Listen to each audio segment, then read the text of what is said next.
Assalamualaikum warahmatullahi wabarakatuh. Saya Abdar Priawan. Di sini saya akan menjelaskan tentang cara penyampaian laporan. Yang pertama yaitu ada pola penyampaian.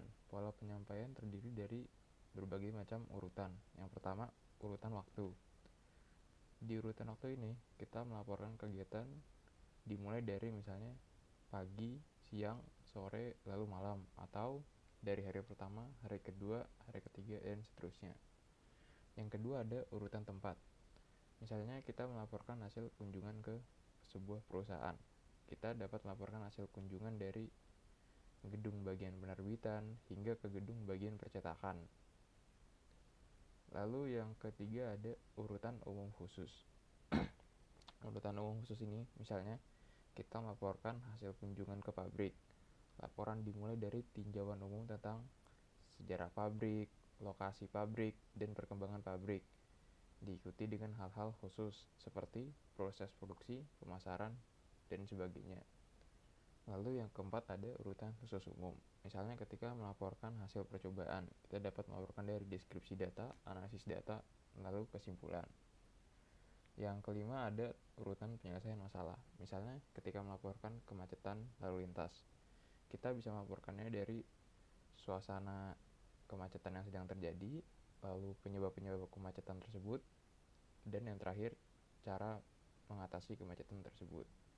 Lalu yang keenam ada urutan klimaks. Misalnya ketika melaporkan pengalaman yang mengesankan, kita dapat mulai dari hal-hal yang ringan lalu diakhiri dengan inti peristiwa yang mengesankan tersebut.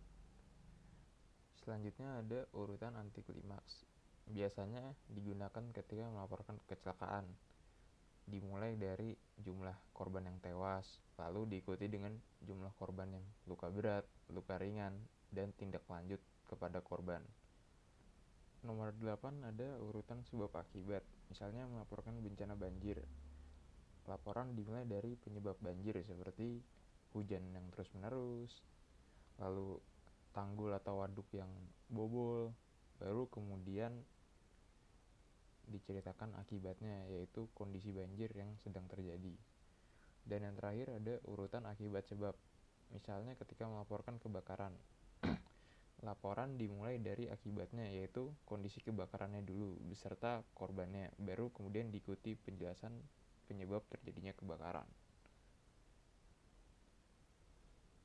Lalu selanjutnya ada jenis-jenis tuturan. Yang pertama naratif.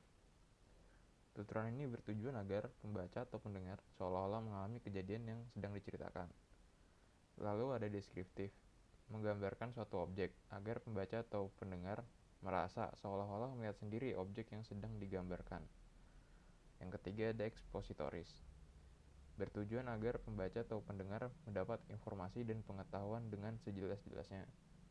Keempat ada argumentatif, yang bertujuan untuk membuktikan suatu kebenaran, sehingga pembaca atau pendengar meyakininya. Dan yang terakhir ada persuasif, bertujuan untuk mengaruhi pembaca atau pendengar. Namun dengan persuasif ini, laporan juga memerlukan data penunjang agar bisa mengaruhi pembaca atau pendengar.